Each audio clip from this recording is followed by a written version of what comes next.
England have won their first game of Euro 2024. Yes, get in. But they also seriously struggled. So let's talk about the good and the bad of England's 1-0 win over Serbia.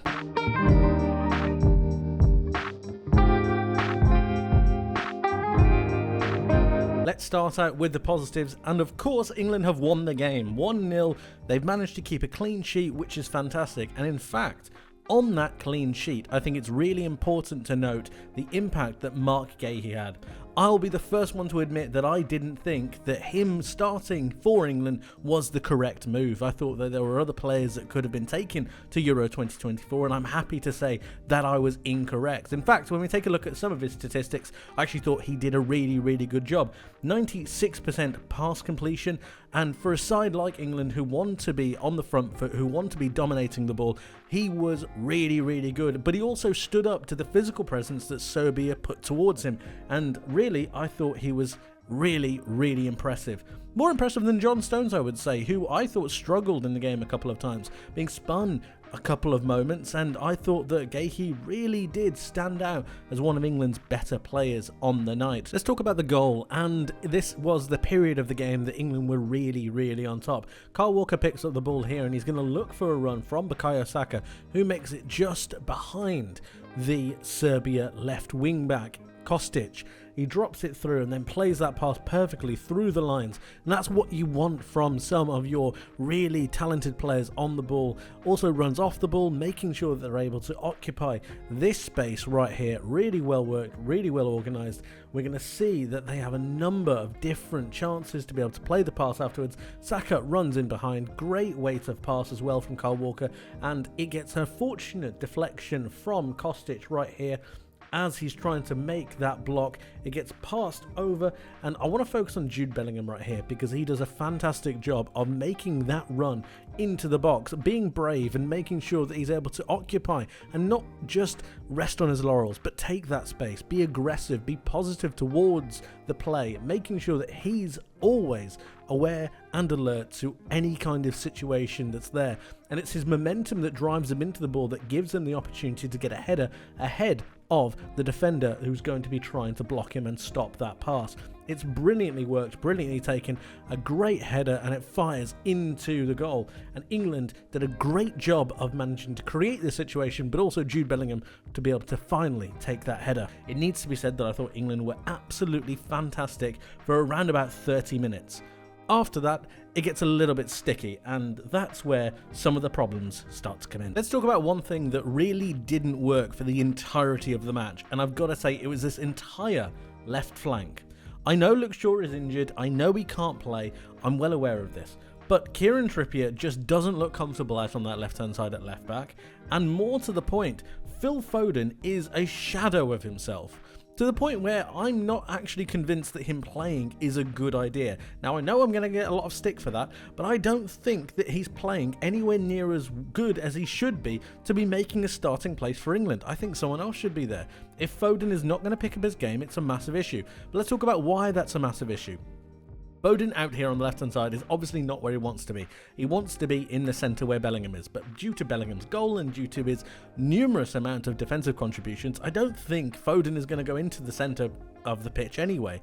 So he's got to be able to find some kind of position. The left side is okay, and what England actually ended up doing, if we take a look at the heat map here, if we take a look at England's positions and then take a look at Foden's heat map, he actually ends up drifting infield quite a lot. And just on Foden, I thought this was a really good moment to highlight some of the confusion that I think is going on in this England squad, in particular down the left-hand side. Now, as you can see, this is the build-up to the goal for England. And I just want to highlight Foden right here because I'm not entirely too sure what he's doing. Now, I don't mean that from a hyperbolic perspective, I mean it genuinely. Foden is a left winger in this England setup, and while he has been given the license to come inside, I just think this is ridiculous. I mean, you have 1, 2, 3, 4 Serbia players all around him, and you can say that he's looking for a pocket, but he's never going to receive a pass between these four players. It's not happening. Not to mention the fact that Jude Bellingham has just played the ball over to Kyle Walker, and he's now occupying that space. Time after time again, we saw moments when Jude Bellingham and Phil Foden would occupy the same space, and it just doesn't seem to work. I'm finding it strange that Foden doesn't seem to have a position in this England squad that he's particularly comfortable with. He's always walking into space that he's not necessarily meant to be occupying. And then when we talk about the width of the play going forwards, you can't see it on your screen currently, but Kieran Trippier is actually the only one holding the width out on this left-hand side. Once more, Phil Foden is now moving towards the right-hand side of the pitch. It just seems odd, and it completely imbalanced England from the very start of the game. Phil Foden is not comfortable out on that left-hand side, and either you need to have a word with him or change the personnel, because it's something that is going to get exploited later on down the line. And this was a tactic that England utilised on both sides of the pitch. So we'll start with Trent, and we've got Bellingham here. And what they ended up doing when England had possession is they turned into two separate eights on occasion. In possession, Trent would then swap with Saka on occasion, and Bellingham would swap with Foden. We can see this through the actual heat maps that Bellingham and Trent have. So Trent moves over to the one side, look at this heat map here, and of course we've also got Bellingham on the left side, who, as we can see, has taken up a really good position here out on that left-hand side. Now what this does is it allows for rotation. There was a comment made through the commentary team while watching the game that England had a number of rotational positions in the first half an hour, and this was down to Saka and Foden both moving infield while Bellingham and Trent moved the other way. This kept England's attacking positions correct, they maintained some form of a balance, but it also meant that the rotation of players coming into the centre of the pitch made it more difficult for Serbia to follow. This actually ended up playing through a pass to Bukayo Saka on the wing later down the line for the first goal, or the only goal of the game. Now the problem that England had with this is that Foden didn't do anything when he was given the ball. He'd drift into these positions but then continuously recycle and then need to go back. We didn't see enough impotence from Foden. I think he needs to take more onus on himself to be able to try and break a side down, or at least try to make something happen. And he didn't. So if he's not going to do that and he's not going to contribute in a massively positive way, I'd argue why is he there to begin with? For moments, he doesn't really drive past players with pace, he doesn't really take the ball on to an opponent, so it was very much a what is he doing there? What is he offering? And I couldn't really give you an answer.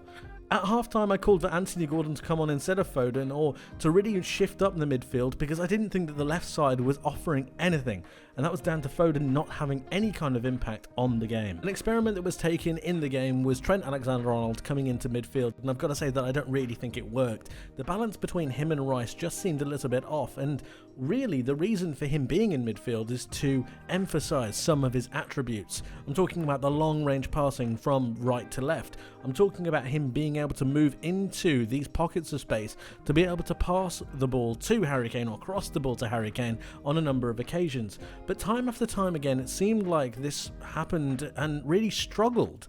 When we look at some of the actual metrics when it comes to Trent Alexander-Arnold, it just shows that I don't really think he did all too well. Winning only 2 out of his 5 ground duels, a pass completion rate of 88%, 60 touches in the game isn't too bad, but really it was his heat map that was a bit more of an issue for me.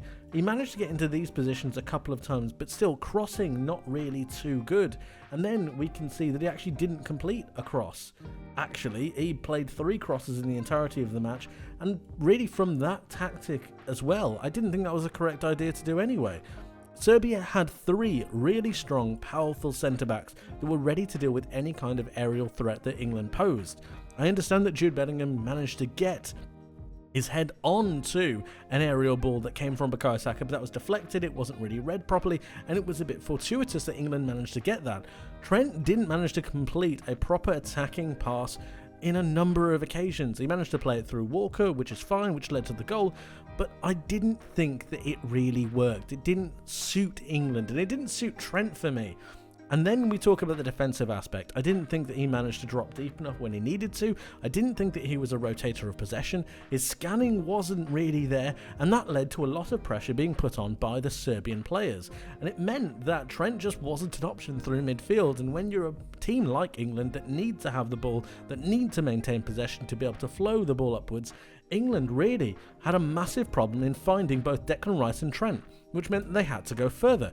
Saka was being pinned, Foden was being pinned, and all of a sudden, England didn't have an out. They needed someone with a bit more mobility, with a bit better scanning, a Kobbie Mainoo, for example, or even a Conor Gallagher, just to be able to drop into pockets, pick the ball up and recycle it the other way. Instead, they maintained and persisted with Trent a little bit too much, which led to England's lack of dominance in the second half. Finally, of course, we need to talk about that second half, that appalling second half, and that was down to a number of factors. First of all, Serbia decided to be a little bit more aggressive, and due to the man-marking system that they operate with, it really hampered England from a passing point of view. Now, what I was really disappointed with was the lack of intensity that England showed in their passing game. The tempo was nowhere, and that encouraged Serbia to really start to press forwards. You saw the forwards really start to go and attack the defenders. So Walker was marked, Trippier was marked, and that meant there weren't outballs to the flanks. So instead, there were two options. You could either pass to Stones or you could pass to Gahey.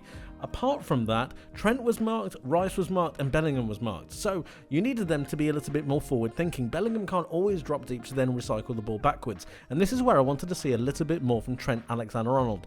Drop a little bit more, be able to recycle the ball a bit better, and the rotation of the players needs to be faster. If you rotate the players faster, you move the Serbia players out of position. Then it gives you better opportunity to spin them behind and occupy this space. Once you have Serbia turned, you're then looking for the runs of Foden, you're looking for the runs of Saka, you're looking for Bellingham to run in beyond, but instead they didn't do that. They didn't operate in the first phase of play. This seriously hampered England and stopped them from progressing the ball forwards, and instead what we saw was the easy option.